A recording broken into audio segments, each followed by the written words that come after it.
Hi, everybody, and welcome to this segment of our interviews with Sigma Xi's distinguished lecturers. Today, we are very lucky to be joined by June Pilcher of Clemson University. So hello to the Clemson University chapter of Sigma Xi as well. We hope you're listening in. You are welcome to submit your questions live during this event with the Q&A function of the Google Hangout. If you just type them in, we'll ask the speaker to answer those questions. If you have additional questions that come up, you can either tweet them or get them to us through another form of social media. Or if you are a Sigma Xi member, you can post follow-up questions to the Sigma Xi communities page, and we'll get those to the speaker. So thank you very much, Dr. Pilcher, for joining us today. Thanks for inviting me. I'm happy to be here. Great. So our topic today, and Dr. Pilcher's topic of research, is about sleep, which is something that I'm sure we all feel that we are lacking. But the question is, first of all, maybe Dr. Pilcher can fill us in, why do we sleep at all? And you start with like the hardest question possible. Of course. And you know, I give a lot of talks on sleep, and I'm always telling people that sleep scientists, really since about the 60s, late 50s, we've gotten very good at describing sleep. But there are some questions we aren't totally answering yet. And that's like that hard question. Why do we sleep, right? I mean, in a way, there's an easy answer. It's we sleep because we get sleepy, right? It's like you eat because you get hungry, that same kind of a mechanism. I mean, it's certainly a very clear physiological drive, and everybody knows that.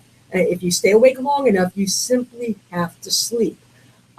Exactly what it's doing, now I can get into some of that if people are interested, and there's increasing evidence about some of the broader positive effects of sleep on things like the immune system, for example, memory storage, the health of the brain itself, the health of the heart itself.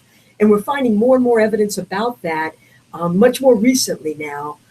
But yeah, I mean, to have like a one, and I do think that to have like a one answer, oh, this is why we sleep, I'm honestly not so sure we'll ever get that. I honestly think that sleep is doing so much for us that it's not just one thing. It's basically in the background of everything that we do. And I think that all of us experience that. We know that if we're not sleeping well, you know, like one night, that's not a big deal. But multiple nights in a row, and you know that things go downhill really quick, right? And so I think we kind of know that, just like with science in general, it's sometimes difficult to document it in a scientifically valid setting, right? Yeah. So I hope that helps a little bit. Yeah. Well, I'm sure it's a very difficult question, but sort of to just talk a little bit more high level about this is the concept that there are sort of maybe some biological processes going on that we just don't have the resources to accomplish while we're doing all the other things we do, like walk around and have a lot of cognitive processes going on. Right. Well, one of the things to note is that sleep is very much an individual process. We do things and our brain does things when we're sleeping that occurs at no other time when we're awake, right? I mean, historically, before, say, the 1950s, and I say the 1950s because that's when technology gave us the polygraph. And the polygraph allowed us to start to measure what's happening in the brain when we're asleep. Up until that time, nobody knew. You know, these earlier scientists were saying things, honestly, they really said things like, sleep is like wakefulness, except you're not awake. That's what they said, right? It sounds crazy now, but that's what they said. Sleep is not wakefulness. And I think you have that diagram, if you'd hold that up for people to see. Sure, yeah. Let me just hold this up, of different brain waves when you're awake versus when you're asleep. Right. And I mean, as you can see, even there at the top is the awake pattern, where it's very much, you're awake and alert, I assume, like everybody who's listening to this podcast or this Google Hangout, I should say. And but as we go to sleep, the brain waves clearly change, and they change in a very predictable manner, so that we're going through 5 stages of sleep every 90 minutes all night long. And that is for all humans. Unless something is really wrong, everybody does that, right? That's not what happens during the day. And the stuff that's happening at night when we're sleeping, it's simply it's not the same during the day. And by the way, it's not the same during the day if you're napping. I'm not against napping, but napping is not the same as sleeping at night. Sleeping at night is what we are really designed to do, and our body and our brain depend upon it in order to keep us healthy. Again, the long term, we all know you could go without sleep for a little bit. It's not like you're going to die, that day or something. But over time, the evidence is quite clear that over time, poor sleep, a lack of sleep, definitely has negative consequences on not only our health, but also our cognitive processing. Right. So is it the case that all animals sleep, but do we know that? Or is it possible there are some creatures that just don't need it? Right. All mammals sleep, right? And all mammals sleep in very much the same way that humans sleep. The pattern of sleep is very similar. Now, I mentioned that humans have a 90-minute cycle. Other animals will have different times, but they all cycle, right? The cycle is the same. The question is, how long is it? Right? And that's true for all mammals. Now, it gets a little different. You get into the alligators and things, you got to remember, they don't have much of that cortex, the bigger, the higher part of the brain. They don't have much of that. So they're not generating the sleep patterns that you saw for a moment there as well as mammals do, right? And certainly birds, they're very different, right? They're dinosaurs. They're different. But birds do sleep, and so do alligators, and so do the crocodiles and the reptiles in general. They sleep. It just looks different.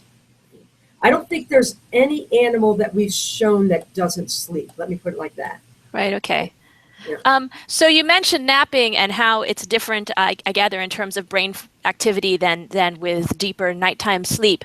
Right. I was curious of your thoughts on the length of sleep that humans need to be healthy, and the length of each period of sleep. There's a lot of evidence that a century or so ago, people often would sleep for sort of two periods. They had what they called a second sleep, where they'd come home and they'd sleep for 4 or 5 hours, and they'd wake up for 2 or 3 hours, and they'd go back to sleep for another 4 hours, but they were going to bed much earlier. I was wondering if that was a normal human pattern, or if the more standard pattern of a solid 8-hour block of sleep is what is really healthier for humans, or if it doesn't matter. Well, I mean, I actually think that this is kind of a side effect of society, right? There is some evidence that people can have that kind of biphasic sleep, where they sleep for a chunk, wake for a chunk, and then sleep again for a chunk.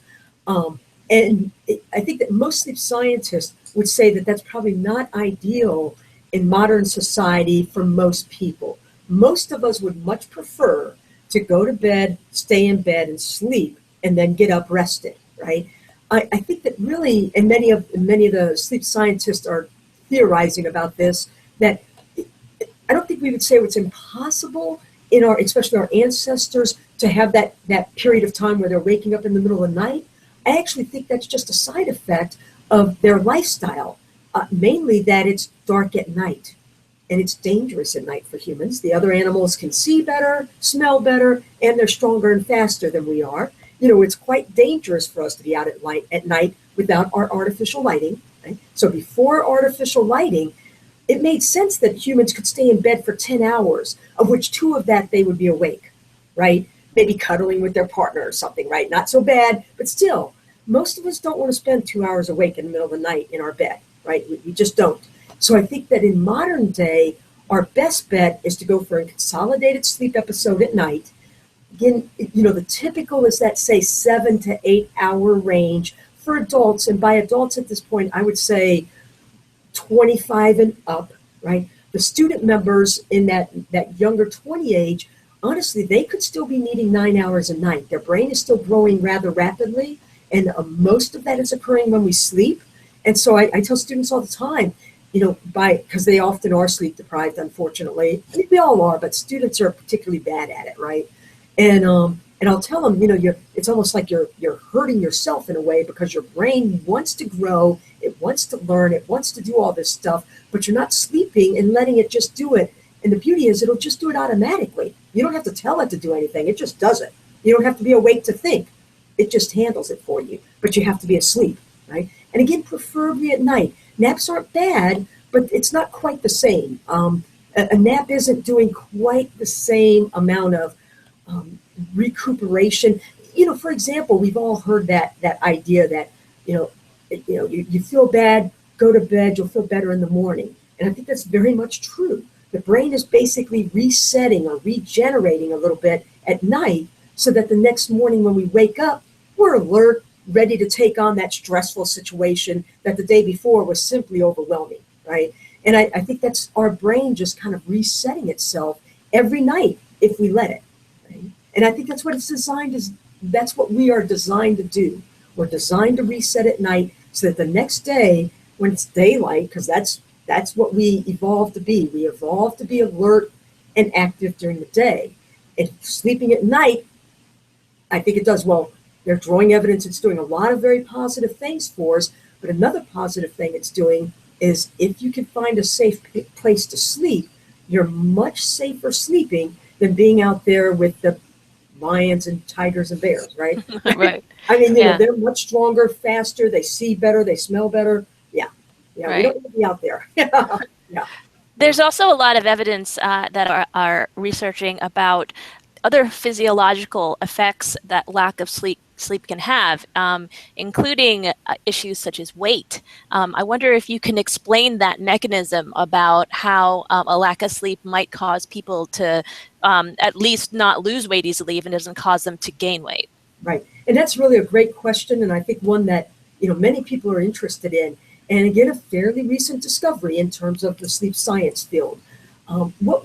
There's growing evidence that I think that many people now know that a big part of maintaining a healthy weight, a big part of losing some weight if we want to lose a few pounds, or a lot of pounds for that matter, is really tied back to our insulin levels, right? And for those that don't know, if you have insulin in your body, well, higher levels of insulin in your body's storing fat, right? You cannot lose fat if you have insulin levels up in your body. And of course, the way that insulin levels increase is by eating sugar, right? Sugar spikes the insulin every time. Sugar equals every carbohydrate. Don't, remember that, right? I mean, and there's something I talk to students about all the time that, you may think Cheerios are healthy because that's what they're telling you on the commercials, but those are cheap, sugary carbs, and they spike your insulin, which means that every time you eat it, you have high insulin and you're storing fat and you cannot lose fat.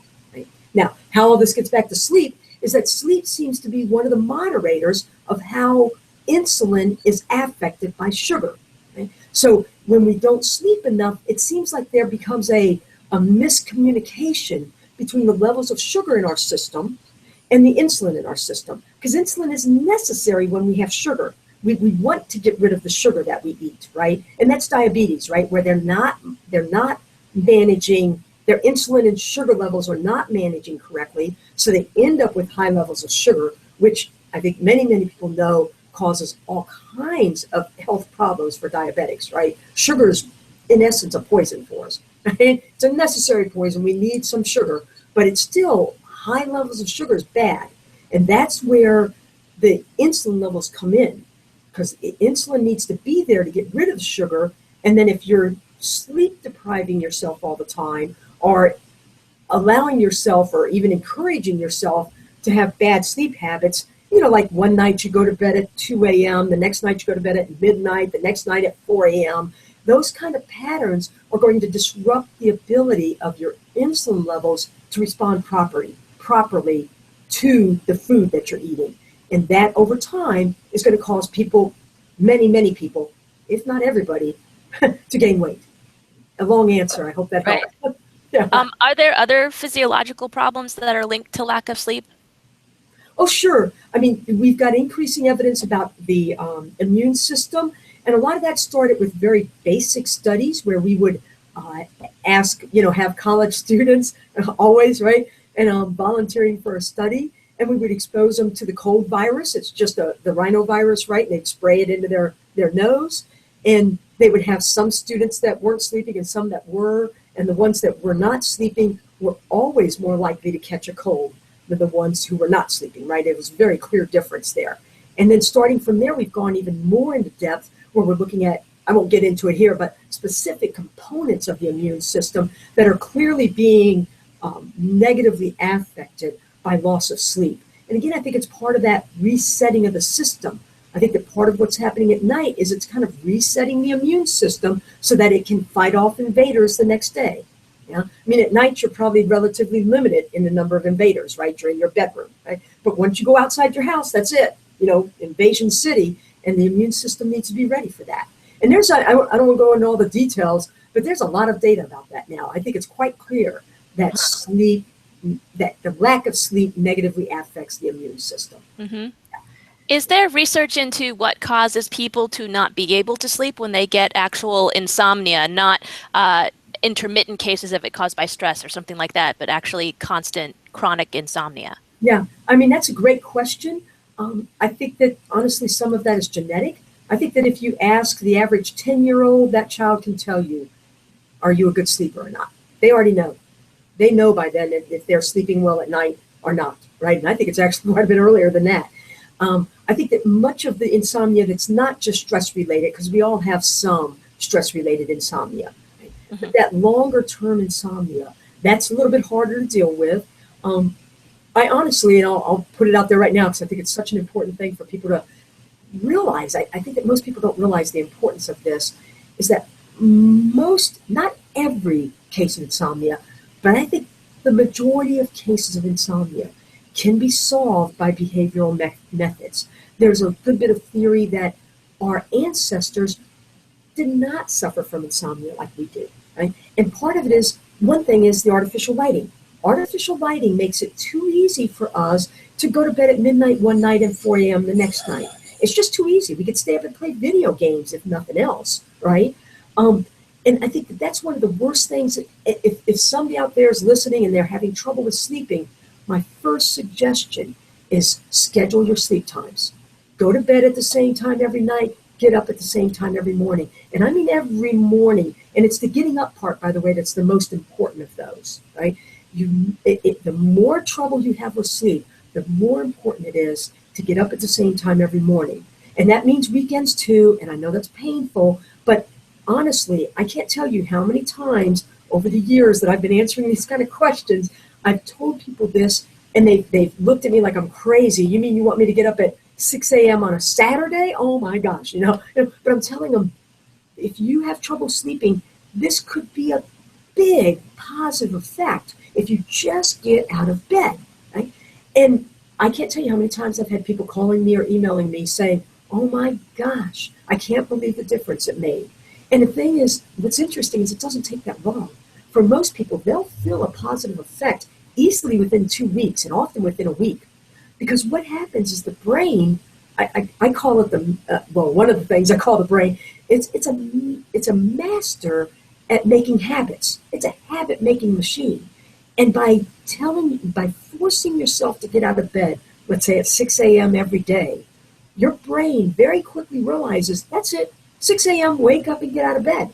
And then it's easier, because once you make it a habit, your brain just gets up, right? But as soon as you start to play with it, especially and everybody's a little different. I change my schedule for about an hour over the weekend, or I'll let myself sleep in for an hour, but that's about it, right? I'll get up at, like about 6 o'clock, I guess, on weekdays, 7 o'clock on weekends, right?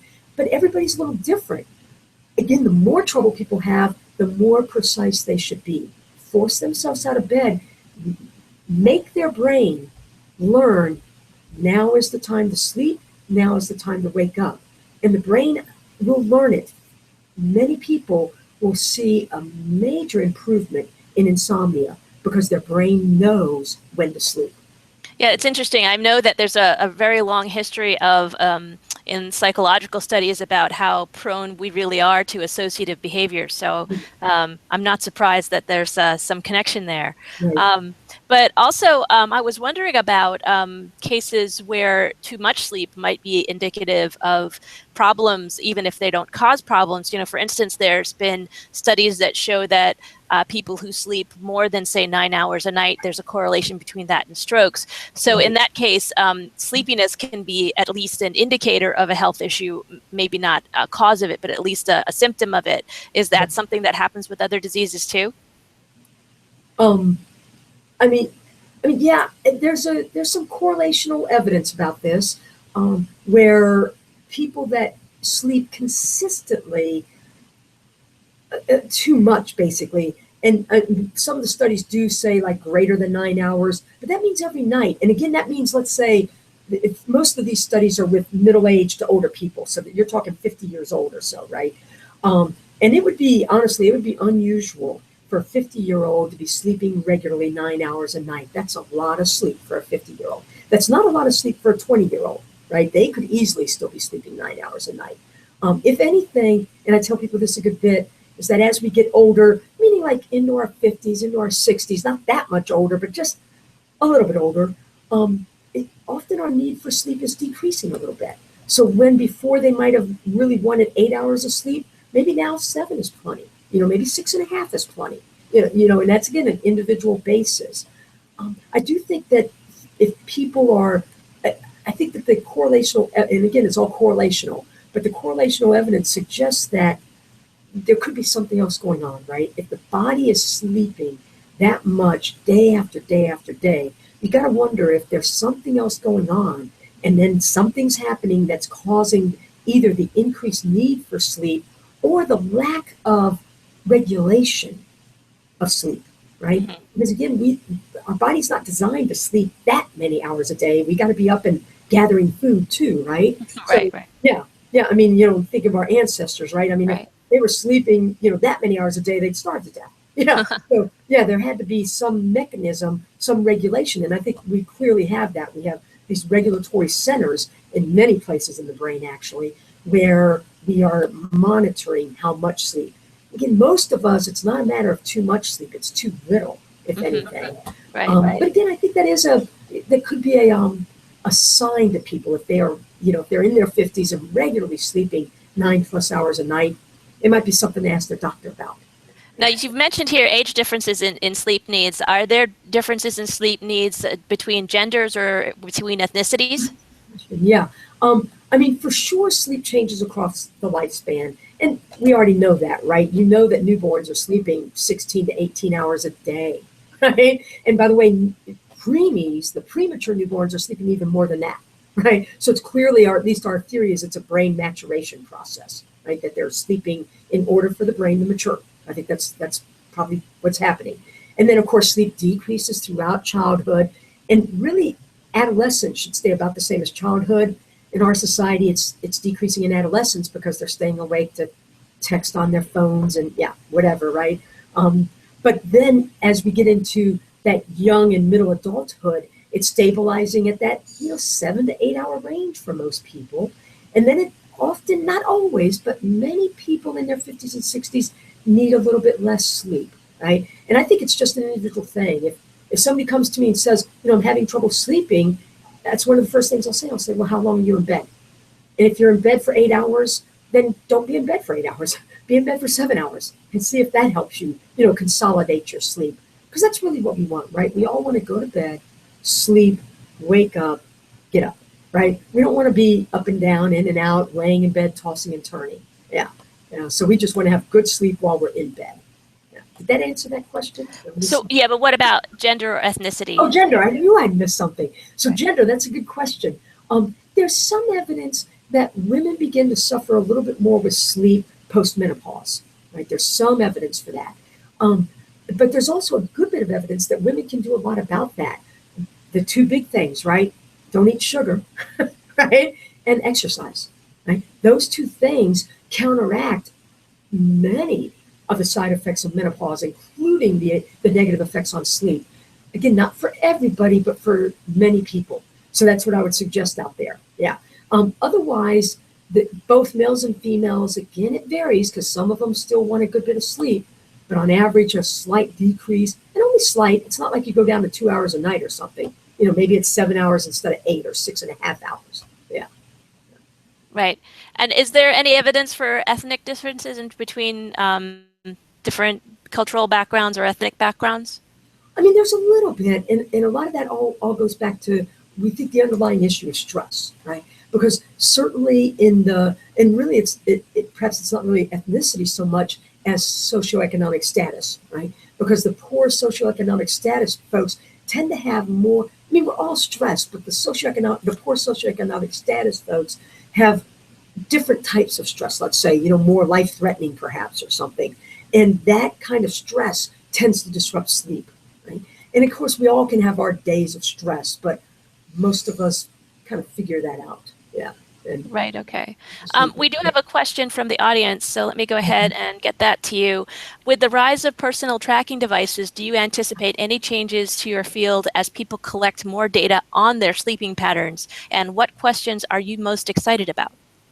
Yeah, that's a great question. I use some of those devices as well, and I've actually used some of them in scientific studies. So I'm quite excited about this increasing, mobile technology, let's say, right? And I think it has some real promise for the future of studying sleep. Now, right now, these either the applications or the wristband devices, they're limited. They do give you a decent estimate of your sleep. They're probably, if anything, overestimating your sleep. And that's because, really, remember, they're estimating your sleep off of time that you're stationary. But we all know that we can lay in bed pretty still while we're still awake. And so in those cases, it could be estimating that you're asleep, but you're really not asleep yet, right? Still, for many people, I think they can be very useful to give people an idea of what was my sleep last night, and especially when you're thinking about comparing day 1 to day 2 to day 3. If you're using the same device, that comparison day to day is going to be very meaningful, right? I mean, so what? All the days are probably overestimating your sleep time somewhat. But if you're comparing day to day, it's still going to give you some valuable information. Yeah, but I quite like them, and I think that they're going to lead to, this whole growing field of mobile technology. Is, I think, an exciting area for us, and it's one of the things that I'm working on with students in my laboratory. Is because my research has always been more applied, and because of that, I like to be out there in the real world. And of course, I'm not dragging around a $50,000 polygraph with me while I do that. So it's nice to have the mobile technology to help me see a little bit more, knowing that it's limited, of course, but it still gives us some useful and I think meaningful information. Yeah. Is there, do you think there's going to be an improvement in the technology that will be able to more accurately determine sleep and even brain patterns using smaller, more mobile devices? Right. I mean, certainly you're seeing more and more of that, right? Right now, I think one of the biggest limitations for getting better sleep is the lack of the differentiation between those individual stages, right? And even you wouldn't really need to distinguish between all of them, but you could distinguish between certain components of sleep that we think are particularly meaningful, let's say. But those, like for example, we go every 90 minutes at night, we go into rapid eye movement sleep, right? Every 90 minutes. So that means everybody's dreaming at night every 90 minutes. We don't remember the dreams because we don't wake up, right? But we're doing it. Now, one of the best ways that we have of recognizing the onset of rapid eye movement sleep is really a really deep relaxation of the muscle tone in and around our neck and head. And we see that when you see people on an airplane and their mouth is drooping open and they're drooling, that's that muscle relaxation, right? It's a side effect of that. That we can do that, of course, but you have to attach electrodes, and we haven't yet gotten that to the point where it's hooking into like the armbands, right? I mean, there are a few that do that, but it's not convenient, right? So we'll see if that works out. Of course, for many people, there are other things that they might want to be measuring, like brain waves, and there are some devices that are now doing that, where basically you're putting on almost like a headband, and it attaches electrodes to the forehead. Now, the thing is that these are not going to give you the best recordings in terms of your sleep states, but people are starting to derive correlates from them, right, to give us some idea. Again, that hasn't gotten to the point where it's like on your local Fitbit or something like that. Do I think it'll happen? Probably. We'll see. I mean, technology is moving rapidly, right, on these kind of things particularly. So, I mean, I think it's very possible that we'll see that, which would then make it even easier to do at-home, kind of recordings of your sleep, which would be kind of fun. I mean, there are some devices that do that now. They're not perfect, and they're quite expensive still. They're not at the level of the Fitbit, right, where it's quite inexpensive and easy to use. You just put it on. So, but in the future, we hope. Right. Okay. Can you talk about kind of what you feel are the current big questions in sleep research? What are people kind of looking at now as what they'd really like to know in the near future? Oh, that's great. I mean, I think for sure trying to answer that big question that you started off with, why do we sleep? What does sleep do for us? I think for sure that's one of them. And of course, that if you think about it, if you really start to tease that apart, that gets into so many aspects because not only could you be looking at the physiology of it, what does sleep do, right, physiologically to reset our system, right? How does that happen? But it also gets into other areas. Some of the areas that I do research in, for example, is like shift work, where, I mean, the answer to shift work is quite clear. Don't do it, right? We should sleep at night. We should not be awake working. But that's never going to happen. We need people at the chemical plants, right? We need people at the power plants, the nuclear plants, right? We need nurses. We need doctors. We need, the police. So it's not going to happen.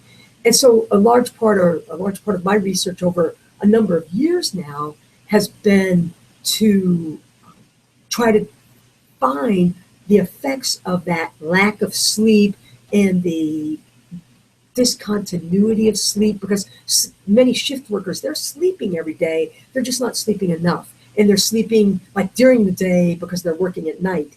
And again, we can sleep during the day, but it's not the same. And in fact, many shift workers suffer long-term health consequences, right? And we think that's part of it, is that they're just not sleeping enough at night. Yeah, so, yeah, yeah. But I do think those are some of the big areas. That whole link between immune system and sleep, that's another big area. All of the more applied areas like shift work, jet lag, things that are really side effects of modern society. But we're not going to get rid of them, are we? We're not going to suddenly not have night workers. It's always going to be there. And so now, as kind of sleep scientists, I think that's one of our big jobs, is to try to give the best countermeasures we can. How can we best manage our workers and help them sleep and still get the necessary work and safety that we need to have as a society as well? Yeah. Right. Okay. So when you're talking about sleep research, it certainly seems like it crosses a number of fields. I mean, there's, questions of neuroscience, behavior, immunology, physiology. I wondered if you could talk a little bit about the importance in this field and others of working in such a cross-disciplinary team to solve big questions like these. That's a great question. I mean, because I think that, in the beginning, sleep is really a kind of recent science because of the development of the polygraph. We really didn't start to look at sleep until those late 50s and in the 60s, when polygraphs became affordable and available in laboratory settings. Because it's a newer field, there was this kind of growth of people that were identifying themselves as sleep researchers. And for many years, and even to a certain extent even now, I see where sleep researchers have almost, in many ways, isolated themselves, where we're dealing with sleep, and then they'll say, oh, but we need to do the neurophysiology. So they'll go out there and they'll become, they'll educate themselves about that area, but they might not go out and find other experts. But that's happening more and more now. And I think that because of that, our understanding of sleep has really expanded. Like all this newer stuff that we've had lately about the physiology of sleep. What is it doing? How does it help memories? Because it clearly helps memories. How does it do that? How does it help the immune system? That is all because of those types of collaborative efforts. So I think that that's one of the things that we're increasingly seeing, and I think this is true in many fields, but I think sleep is a really good example of that. Maybe because it was such a small field to begin with, right? And then it's gradually grown, of course, but it sure is encouraging to see the broader, kind of, investigations, things like sleep in the levels of insulin. That's very recent. Certainly 20 years ago, nobody was talking about that. So it's really, that's a collaborative effort that's starting to show that. Right. Yeah. And you also mentioned, that sleep patterns can be influenced by socioeconomic status and by cultural differences. So I wondered if you could talk about how having people with diverse backgrounds and ethnicities and cultures on a research team might help to broaden the questions you can answer in sleep research. Right. And again, such a great idea, such a great point, and one that I think all researchers are dealing with, all academic settings are dealing with, is the need to be more inclusive, right? It wasn't that long ago that all the studies were done with white males. That was it. Well, unless it was a really dangerous study, then they might do it with others, right? Prison populations and things, right? But it wasn't that long ago.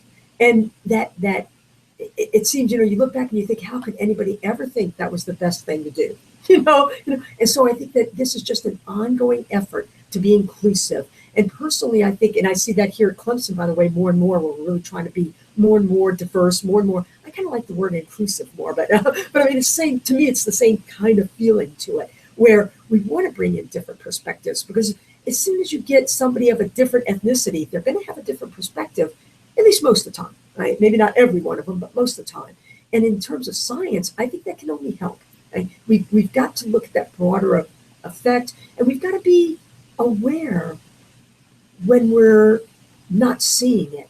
And I think that's this gets into one of my other talks, because one of my talks as a distinguished lecturer is on sleep, and one of my talks is on the brain, right? And the brain, one of the things I find fascinating about the brain is the many things it does for us automatically.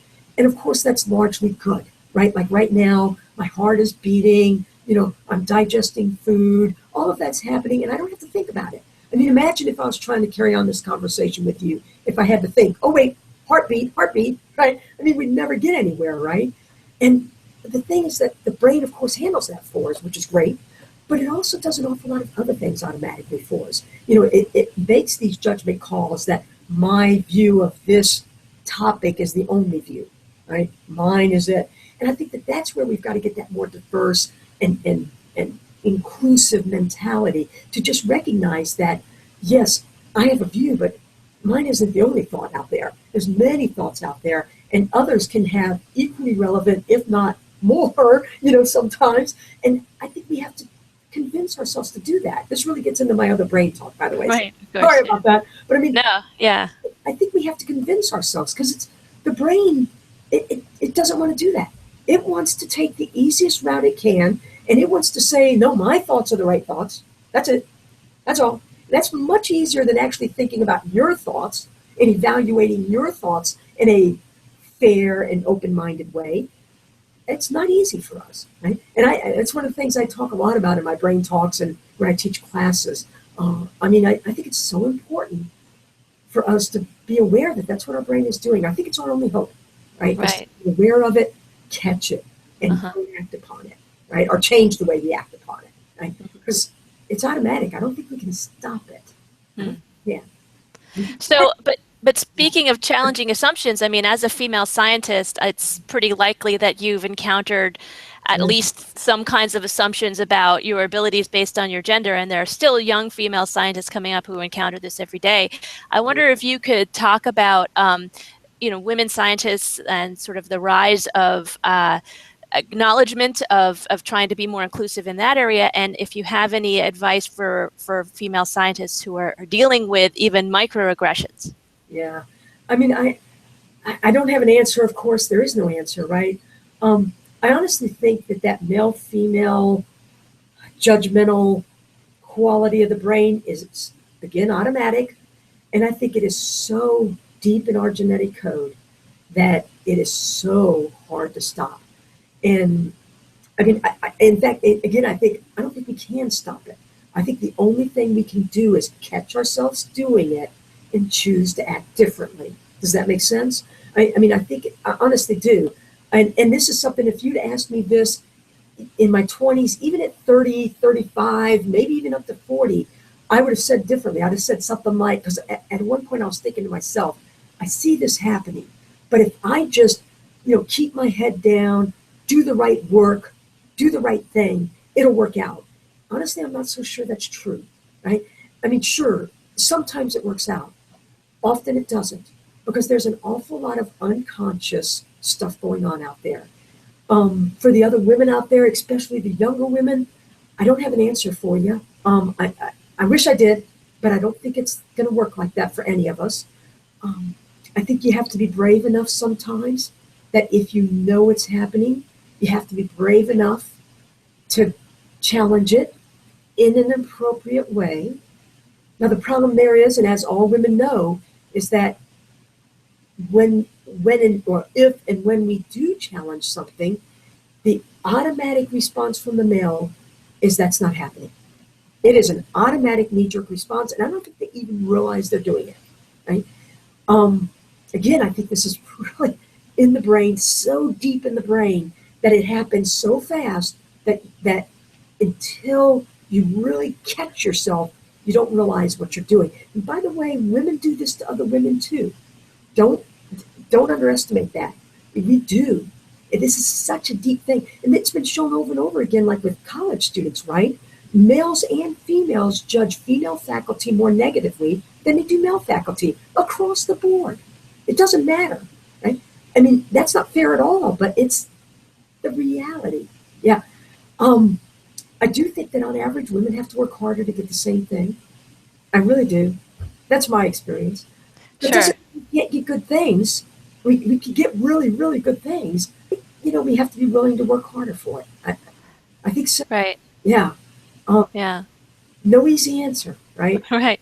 This could be one of those cases where I think if you're one of the roots that people talk about is, you know, like you said, it's rough that you have to stand up and challenge, but in a way that's, again, sort of behavioral associative training that you're doing for almost at a society level.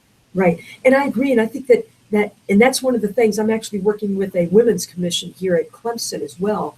And that's always one of our goals, is to just, I don't want to make people attend. I don't like the idea of like attending a, gender awareness seminar or something. Nobody wants that. And if you make them attend it, they're not going to listen anyway, right? Nobody wants to hear that. So we have to think of other ways to help people see it happening, right? And to help people be willing to stand up. It's kind of like bullying, right? You see it happening, you should stand up to it, right? And it's not easy, but we can do it. And again, gradually over time, I think it will get better. I do. It's already gotten better, certainly since I was a graduate student. It's already gotten better. It is getting better. It's just not perhaps as fast as I would personally like to see it. But it is what it is. I mean, I am a woman. These are things that I can't change, and I have to live with it, right? So each of us, we do our best. We find good workers, good collaborators, because there are many good collaborators that this is not a problem with. There are many. So, you have to be selective, perhaps, be aware. A lot of it now is subtle, and I bet all of the women know this already. It's now very subtle, right? I mean, the bigger things are not totally gone, but, they're more of a thing of a past. By more subtle, those little things where you're in a meeting and you say something and nobody pays attention, and then a man says the same thing, and it's suddenly a great idea, right? I can't tell you how many times that's happened. It's very normal. It's not good and it's not right. It does happen. Right. Okay. Well, since we're talking about some younger scientists here, just as a last question to wrap up, I'm sure you work with students in your research, Sure. And we have a lot of student members of Sigma Xi. So I was just wondering, because going through the PhD process can be such an ordeal for students, can you give students sort of your general advice? What's your big piece of advice to students for surviving the PhD process? Okay, yeah, I've got lots of advice, so we'll try to keep it to a minimum for the purposes of this, but people are welcome to email me and ask. Perhaps the biggest thing I would say is to remember that the PhD is a stepping stone, right? You're not there to be a PhD candidate forever, right? That's crazy. And don't let your advisors talk you into that either, right? Don't do that. Remember, you're there for a purpose, is to get those letters behind your name. Because once you have those letters behind your name, whether you're a male or female, it opens up all kinds of doors for you, right? But until you have those letters, that's it. You're never going to be, you're always the candidate. You're always ABD, right? Nobody wants to hear the ABD thing, right? So think of it as a stepping stone. Your goal is to get finished with it.